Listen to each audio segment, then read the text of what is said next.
Now don't get me wrong, I love spending money, but so long as that's on my crippling addiction to gun gear. What I don't like is the government spending my money on something that doesn't make me happy, the ATF. I'm Ben Sanderson, and this is the Minuteman Moment.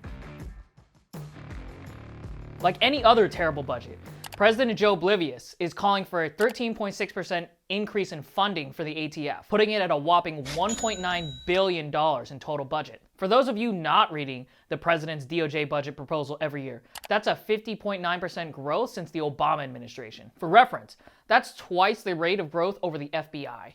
Even though the FBI has a much bigger budget, the ATF is growing at nearly twice the pace. The big irony of it all is the fact that crime doesn't seem to be affected either. Lawmakers could give the ATF a budget of $0 today, and they would have plenty of reasons to do it. Even if moderates and the anti-gunners in Congress refuse to not pass a budget without the beloved bloated agency, any reasonable person could agree. Why not defund all aspects of the ATF that have nothing to do with going after violent criminals? The reason being is the ATF is rarely used to protect people. Rather, it's mainly used as a tool for tyrants. This increase in funding will be used to expand dangerous policies, many of which were enabled by the Cornyn-Murphy gun control bill. Here are just a few examples. One element of Cornyn-Murphy expands background checks. Apparently, this also requires taxpayers to give a whopping $51 million to the Federal Bureau of Investigation to support the continued implementation of enhanced background checks required by Cornyn-Murphy. Of course, the expensive and expanded background checks are, in fact, mandatory waiting periods for 18 to 20-year-old adults. Laws restricting the rights of legal adults are rightfully beginning to be struck down as unconstitutional under the Supreme Court's text, history, and tradition test, as affirmed in DC v. Heller and New York State Rifle and Pistol Association v. Bruin. Now, the next time a FUD tells you that background checks aren't an infringement of a right, ask them what they think about background checks for their First Amendment religious rights. Or perhaps use background checks to see if the citizens get their Seventh Amendment right to a trial by jury. A right delayed is a right denied. But back to spending money. For further restrictions of your rights, the ATF budget also makes room for more red flag gun confiscation orders. GOP advocates for Cornyn-Murphy claim that there would be due process protections. Now, either they lied or they just didn't think their own bill would do what GOA said it would. In our analysis of the funding grants created by this bill, 25 states, 3 territories, and the District of Columbia qualify for gun confiscation funding. The sick part about this is the funding for state red flag laws includes states which don't have existing gun confiscation laws. That's in addition to the 12 states which have received crisis law funding that would include gun confiscation. Nice job, Republican compromisers. May this be a lesson to you. Listen to GOA and your gun-owning constituents, not the commie devil on your shoulder. We did a whole video on this provision, but it's worth restating here.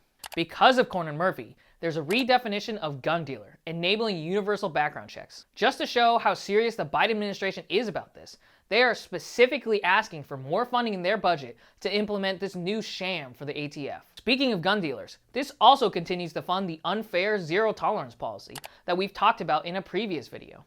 Essentially, it's the practice of destroying an FFL for a small mistake, even if it doesn't result in a prohibited person getting a firearm. No warning letters or conferences, just revocations. At least before the ATF had this expansion, they didn't have the power to scrutinize every FFL and watch for a mistake. But with this expansion in their budget, they will have more resources to shut down FFLs. But obviously, no government budget would be complete without a general slush fund. For those of you not in the know, how funding ought to be appropriated is through Congress using very specific language telling agencies how to specifically use that money and for what purpose. And most importantly, how money can't be spent. But because that sounds like a lot of work, Congress just gives them a giant pot of money to let the agency do whatever they want. Biden's current budget includes over $4.4 billion to establish an undefined gun crime prevention strategic fund, which will be abused for gun control. For example, Virginia has a firearm violence intervention and prevention fund, which is used to fund the state's red flag gun confiscation order program. Another section of President Biden's budget also includes $50 million for community violence intervention programs, which have also been misused by states in order to enact gun control, such as New York City's anti-gun unit.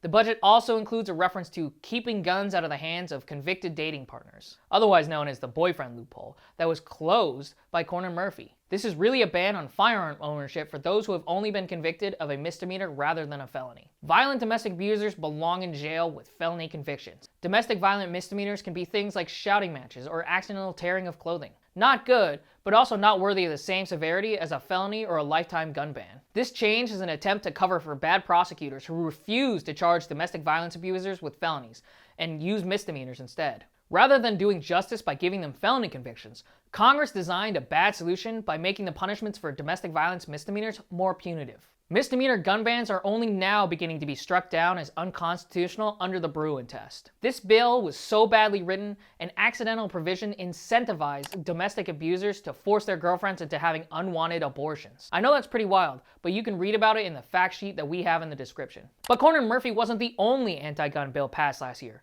Additionally, the Violence Against Women Reauthorization Act, or VAWA, included tons of gun control. The $1 billion found for VAWA programs included the Nix Denial Notification Act, and for the ATF to deputize local police to enforce federal gun laws, specifically to undermine Second Amendment Protection Act states. Additionally, a $4 million appropriations in the Appropriations Act funded a domestic violence firearms lethality reduction initiative, which the Office of Violence Against Women is now using to invest in research, practice, and training and technical assistance designed to spot risk factors for domestic violence-related homicide. In other words, this funding is going towards red flag gun confiscation orders and more misdemeanor gun bans by tribal governments, rather than solving the systematic failure of the criminal justice system to prosecute domestic abusers as felons, rather than giving criminal plea bargain deals for misdemeanors. Obviously, there's always more terrible stuff in this steaming pile of a budget. The bottom line is this: if you care about preserving your firearms freedoms,